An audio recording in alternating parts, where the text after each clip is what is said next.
నమస్కారం ప్రజలారా, మా యూట్యూబ్ ఛానల్. నా పేరు రాజు. జూబ్లీ హిల్స్లో ఉప ఎన్నికలపై నామినేషన్ దాఖలు చేస్తున్నారండి. జూబ్లీ హిల్స్లో అటాసంగా నవీన్ యాదవ్ గారు నామినేషన్ చేశారు. ఈ నామినేషన్ కార్యక్రమంలో మంత్రులు చాలామంది పాల్గొన్నారు.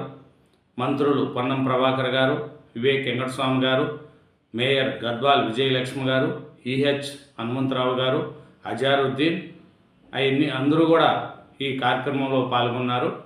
అలాగే ఈ కార్యక్రమంలో పాల్గొన్న వాళ్ళు కాంగ్రెస్ పార్టీ చేస్తున్న సంక్షేమ పథకాలే మాకు గెలిపిస్తాయనేది కూడా వాళ్ళు చెప్తున్నారు. జూబ్లీహిల్స్ ఉప ఎన్నికల్లో కాంగ్రెస్ పార్టీకి మజ్లిస్ మద్దతు, అలాగే సిపిఐ కూడా కాంగ్రెస్కి మద్దతు ఇచ్చారండి. ఈ కాంగ్రెస్కు ఎంఐఎం మద్దతు సిగ్గుచేటని బండి సంజయ్ గారు కూడా ఆరోపిస్తున్నారు. నవీన్ యాదవ్ గారు నామినేషన్ కార్యక్రమంలో భారీ ఎత్తున కార్యకర్తలు, ప్రజలు పాల్గొన్నారు. ఇంకా మన కాంగ్రెస్ అభ్యర్థిగా జూబ్లీహిల్స్ ఉప ఎన్నికల్లో బరిలోకి దిగిన నవీన్ యాదవ్ గారు శుక్రవారం నామినేషన్ దాఖలు చేశారు. ఇంట్లో తల్లిదండ్రుల ఆశీర్వాదం తీసుకున్న ఆయన రాజ్యసభ సభ్యుడు అనిల్ కుమార్ యాదవ్తో కలిసి నామినేషన్ కార్యక్రమంలో పాల్గొన్నారు. కలిసి ర్యాలీగా షేక్పేట్ తహసీల్దార్ కార్యాలయంలో ఎన్నికల కార్యాలయానికి చేరుకున్నారు. డప్పు వాయిదాలు, బతుకమ్మ ఆటలు, కళాకారులు, నృత్యాల మధ్య కాంగ్రెస్ అనుకూల నినాదాలతో ర్యాలీ అటాసంగా సాగింది.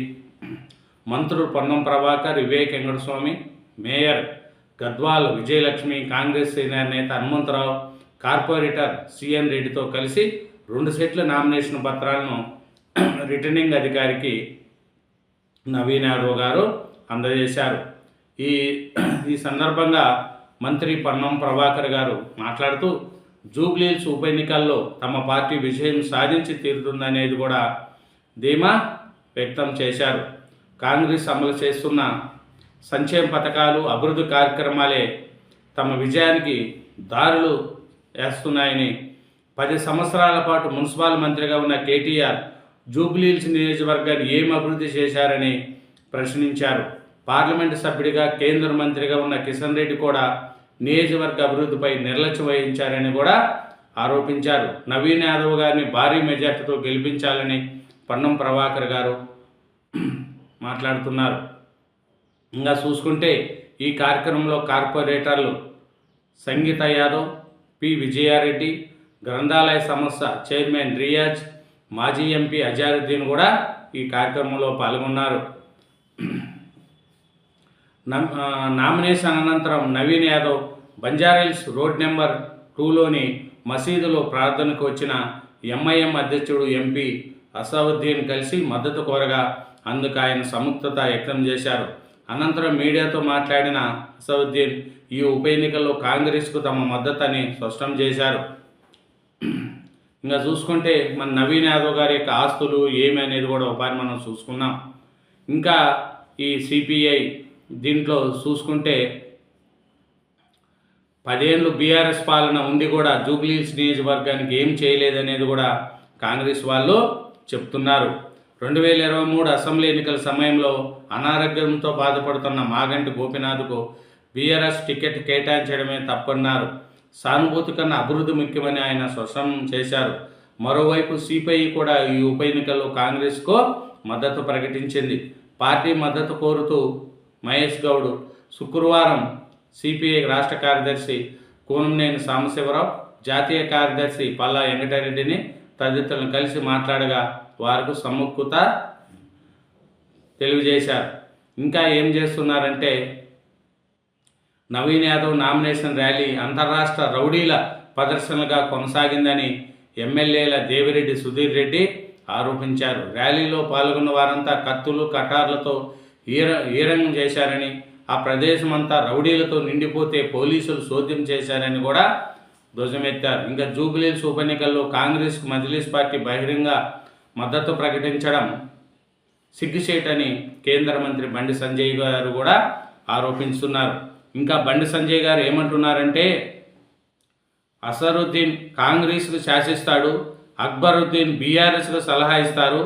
తామేదో పరస్పరం పోట్లాడుకుంటున్నట్లు కాంగ్రెసు బీఆర్ఎస్లు నటిస్తాయి. కానీ బీజేపీని అడ్డుకునేందుకు ఈ రెండు పార్టీలు ఎంఐఎం వద్ద రాజకీయ ట్యూషన్ తీసుకున్నాయని సంజయ్ గారు ఆరోపించారు.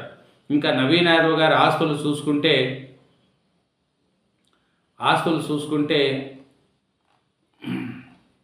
నవీన్ యాదవ్ గారి 29.66 కోట్ల ఆస్తి, 75 లక్షల రూపాయల అప్పు ఉంది. 11 తులాల బంగారం, స్కోడా కారు, 7 లక్షల షేర్లు. ఇవి కాంగ్రెస్ అభ్యర్థి నవీన్ యాదవ్ గారి ఆస్తులు.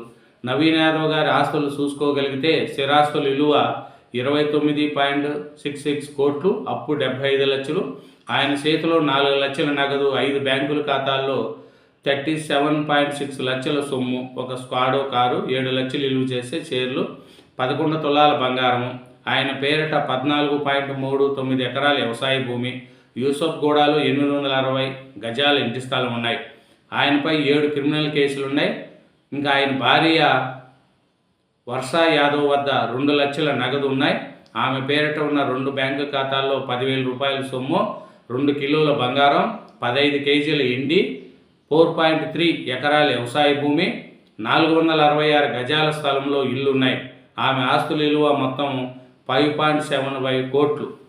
ఇది వాళ్ళిద్దరు ఆస్తుల విలువలు, నవీన్ యాదవ్ గారి వాళ్ళ మిస్సెస్ మీద. ఇంకా చూసుకుంటే ఇప్పుడు దాకా 63 నామినేషన్లు జూబ్లీ హిల్స్లో నామినేషన్లు కొనసాగుతుంది.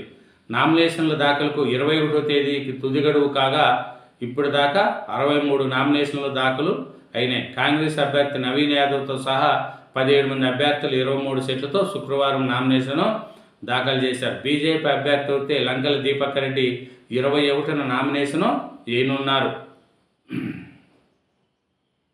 ఇంకా చూసుకుంటే జూబ్లీ హిల్స్ నియోజకవర్గ పరిధిలో 10, 11, 14 తేదీల్లో సెలవులు. జూబ్లీ హిల్స్ అసెంబ్లీ నియోజకవర్గ ఉప ఎన్నికలు జరిగే నవంబర్ 11న, అంతకుముందు రోజు నవంబర్ 10న, కౌంటింగ్ జరిగే నవంబర్ 14న సెలవు దినాలుగా ప్రభుత్వం ప్రకటించింది. ఇంకా చూసుకుంటే రాబోయే పార్లమెంటు ఎన్నికల్లో సోనియా గాంధీ, రాహుల్ గాంధీ నాయకత్వాన్ని అధికారంలోకి తీసుకురావాలని ఈ ఎన్నికలకు ఇప్పుడు జూబ్లీ హిల్స్ ఉప ఎన్నికే కాంగ్రెస్కు సెమీఫైనల్ లాంటిదని మంత్రి లక్ష్మణ్ కుమార్ గారు అన్నారు. ఈ నవీన్ యాదవ్ గారి నామినేషన్ కార్యక్రమంలో భారీ ఎత్తున ప్రజలు, కార్యకర్తలు పాల్గొన్నారు. కాబట్టి మంత్రులు అందరూ కూడా పాల్గొన్నారు. 10 ఏళ్ళు పరిపాలించిన బీఆర్ఎస్ ఏం చేసిందని జూబ్లీ హిల్స్ నియోజకవర్గంలో వాళ్ళు అంటున్నారు. మరి నవీన్ యాదవ్ గారి భారీ మెజార్టీతో గెలుస్తాడా, ఏమి పరిస్థితి అనేది కూడా కౌంటింగ్ రోజు తెలుస్తుంది. ఇదేనండి నవీన్ యాదవ్ గారి నామినేషన్ కార్యక్రమం. Thank you very much. నా ఛానల్ను సబ్స్క్రైబ్ చేయండి, నా వీడియోను లైక్ చేయండి.